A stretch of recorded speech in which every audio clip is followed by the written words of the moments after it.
તેમના નક્સલ કમાન્ડર હીડમાં મટકા માર્યો ગયો છે। તેના પરિવારજનો મૃતદેહ લેવા માટે પહોંચ્યા હતા।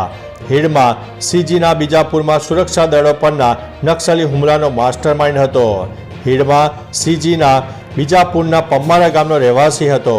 14 વર્ષની વયે નક્સલવાદી જૂથમાં જોડાયો હતો।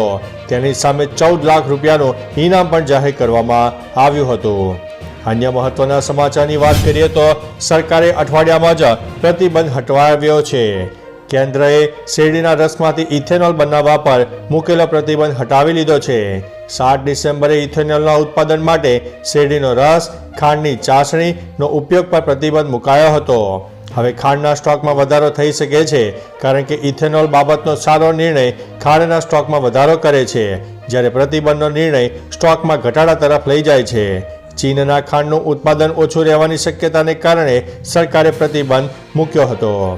અન્ય મહત્વના સમાચારની વાત કરીએ તો 22 જાન્યુઆરીએ અયોધ્યા આવતા નહીં તેવું ટ્રસ્ટ સેક્રેટરીએ જણાવ્યું છે।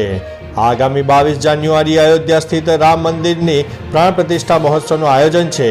ત્યારે રામ મંદિરના ટ્રસ્ટી સેક્રેટરીએ મોટું નિવેદન આપ્યું છે।